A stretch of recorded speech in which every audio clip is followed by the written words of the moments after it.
channel. So make sure people don't see you as just a walking advertisement, but as a valued source. If people see you as a library of information, they're going to feel comfortable following you because they know you can eventually bring value to them. So both information, visuals, again, if you've chosen this particular social channel, you want to make sure that you feel like you're an influencer on there and other people feel like you are as well. So once you have a big enough following, reach out to those who are new or struggling and lend them a hand. You will build a solid reputation. If someone asks for content that doesn't yet exist, create that content yourself. So, helping those who are just getting started or helping other creators, again, this is your social channel. This is the one that you've chosen. So really interact. So you want to also lay the foundation for your next social media channel. Sign up with, a similar username, but don't do much else other than sign up for now on that next social channel. So once you are a trusted source, ask those who follow you to check out your next social media site you are building out on, and then ask for feedback and help if possible. So if this isn't an area that you're particularly an expert at, maybe somebody else who's on that social channel can lend you a hand, and that will also build rapport for you. And then look to branch out to your second skill set area so that you are always growing your audience. So, also your next channel should be complementary. So you can share the same sort of content. So if there are two different channels that are, community-based or written-based, look for one that's possibly close to that, because then you can utilize that same content once or twice, or maybe 3 times. If you pick something that's, okay, I'm going to jump from, one that's videos to one that's written, now you're like, okay, well, can't really use these videos again. But if you jump from one, maybe repurpose, maybe redo a YouTube video that, shortened a version for TikTok, that kind of thing. Basically try to move yourself along as quickly as possible with the content that you're already creating. And then do not forget your original social channel once you move along.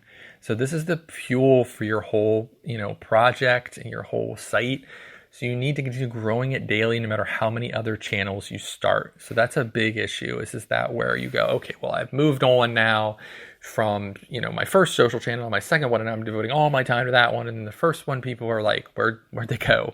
So you want to make sure that at the core, you're still maintaining that solid first channel that you went with. All right. Next step 6, what I call post. Basically, you want to post as much as possible. And I go over in the article on SEObounty.com/blog under 10 step 6, post. I go over the minimums. So you definitely want to check that out. It's a lot easier to see that from them for me to read out what I consider the daily, weekly, and monthly, kind of posts that you want to do. And the reason I say post is because there is just so much content being created right now. I mean, YouTube gains 1 million hours of new content a day. Twitter has 100 million tweets go out daily. Yes, quantity and quality need to go together. So if you have this social media channel like I just described that you're really devoted to, you want to make sure that you're posting a lot on there, and if you feel like, oh, I'm posting a lot, you probably aren't posting enough. So, people who are getting real traction, look at the numbers, of an account that has 100,000 followers on Twitter. I guarantee you they've posted at least 10,000 tweets. Unless something they hit on something really hot. They've posted a lot of tweets. They've posted a lot of videos. Channels that do well on YouTube, they post a lot of videos as well. So yes, it's important to have quality. I absolutely believe that. But at a point, once you become popular enough, quantity is also important. So please check that out on the blog, what I feel are the minimums that you want to be doing on a daily basis. And then step 7, interact with your fans. That is very important. You don't want it to forget that. So you say, okay, well, now I've built everything up. And I'm going to go ahead and read out what I feel is most important there. Don't forget to hold their hand. So for a lot of people, if they're new to OnlyFans is a new concept, don't be afraid to guide people along. Tell them how this works. They're used to social media channels where they get everything for free, and that's what they're used to. So you have to establish that. And you can't say, oh, okay, there's something wrong with this person. They're used to getting everything for free. They just are. So if you need to hold their hand a bit, go for it. And then also a freebie can go a long way. When someone subscribes to you, you should reach out to them, thank them. You don't want to give them a freebie right away because that basically seems impersonal. You want to send them like a message asking which of 3 freebies they'd like. And then, ask them to choose. And then when they do choose, write them back something personalized. Again, you're building that connection. So it shouldn't just be about, oh, okay, I'm just herding out. It's like when you pass by somebody at a concert and they're just handing out, some free thing. And, the person looks like a zombie and they're just handing it. You don't really go, oh, wow, yes, I'm so connected now with this company that spent all this money to hand these free things out because the person delivering it doesn't care. And that's what you have to think about. You have to say, okay, if I'm handing out something, but there's no feeling behind it, it's not really going to help your marketing. And then always listen more than you talk. I mean, that's a huge key. Bartenders get a lot of amazing tips. They usually get better tips than the waitresses because they listen. And, part of your job on OnlyFans is to listen to your clients. And then make your page as interactive as possible. A lot of times people will say, okay, well, I'm doing stuff, but my fans aren't responding. There's no likes coming in. But that doesn't mean that the next person who comes in won't appreciate all of the interaction and all of what you're doing.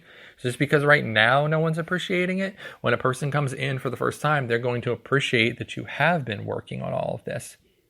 And then make sure to respond to your comments. Comments are very important. And, that's a place where you can really connect with your clients. All right, step 8 is to create your marketing calendar. This is another one that we have done an entire episode on. So I highly suggest, it was one of our first episodes, creating your marketing calendar. So feel free to go back and look that one up. It's a very important step. And then step number 9 is A/B test your ads and promotion. And guess what? We've also did an entire episode on A/B testing your ads and your promotions. So you want to check out that episode as well because it'll give you step by step on how to A/B test. And then step 10 is to buy promotions on reputable pages. So I definitely spent the time, I'll be honest, in this article talking about our own promotions on Twitter. And that's because, and I do mention the history, there obviously are other promotions that people can, interact with. I know my own promotions. I know that they were organically built. And I won't say they were built with love, but they were, sweat and tears and love. So I know that you can buy promotions. You can buy promotions that will help you. And I definitely do go over the article about, OnlyFans Hero, the OnlyFans podcast promo, OnlyFans Noobs, ones that we've created, and then the benefits of, promoting on those. So, obviously there is no one size fits all for OnlyFans promotion, but I wanted to put a step-by-step guide together for you all to utilize, a written one. Because again, as I've mentioned before, I'll say, go back and listen to a particular episode of the podcast. Well, some people are, they learn through listening. Some people learn through reading. So I wanted to make sure that you guys had that. And again, you can find this blog on seobounty.com/blog. So I definitely want you to check that out. The title of it is OnlyFans Promotion Made Simple, a Step-by-Step Guide. And it was published on June 1st. So please check that out. I would love it if you left comments underneath the blog. I opened up the blog, this particular blog, to comments because, as you know, comments can end up getting very spammy and you have to monitor them. It's very important. But I opened this one up because I really do want to hear your feedback on this particular blog. So please do so. All right. So time for the listener question. A listener in Iowa City, Iowa asks, do you advise showing the number of subscribers on your profile on OnlyFans? What are the advantages and the disadvantages? Okay, so pretty obvious, and it's a great question, but for big accounts, I feel that it creates trust. And the reason, as I've gone over before on the podcast, is nothing attracts a crowd like a crowd. So when people see, okay, you have 1,000 subscribers, they're thinking these people are not subscribing and continuing to subscribe because what you're producing isn't any good. So, I can't imagine that's going to hurt you in any way. When people say, oh, okay, well, what if the person just thinks, oh, well, they don't need my money because, I'm going to go after somebody who needs it more. That's really not how I don't think people think. They think, okay, I want to buy something good. It would be like saying, okay, well, Apple doesn't need my money for their, headphones, so, or earplugs, so I'm going to buy somebody else's. No, you're going to say, okay, this is the highest quality. I'm going to buy this one. There's certain people who do like to buy from small vendors, and that's cool, but I feel there's absolutely no negative to publishing and showing that you have lots of fans who continuously want to subscribe to you. If you're a small account, the negative is if you don't want, to show people that you have a small amount of subs. So I do feel like if you're a small account, if you have less than, say, 20 subscribers, you might just want to keep it hidden for a while. That would be the only time I would feel that you'd really want to hide the subscriber count at all. To me, when people hide things, they have something to hide, if that makes any sense. Like I've gone over before when I talked about Ready Set Cam, and they had set up an OnlyFans page, and I said, why can't we see how many followers they have? It's like there's a reason why we can't see that. That's they're trying to hide something. So I definitely feel you want to. And then one other thing is like a safety alert. I just want to let you guys know that like sites like onlyfinder.com, which are basically scrapers of OnlyFans and OnlyFans pictures, are becoming more popular. They're starting to populate inside search engines like Google. So people are finding them.